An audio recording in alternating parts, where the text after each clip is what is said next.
Olá! Você conhece a placa de bruxismo?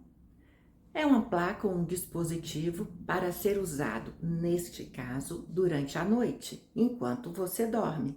Ele protege os seus dentes e protege também toda essa parte muscular, prevenindo dores. Você gostaria de saber um pouco mais sobre como a placa pode ser utilizada no tratamento do bruxismo, principalmente do sono? Digite aqui, eu quero.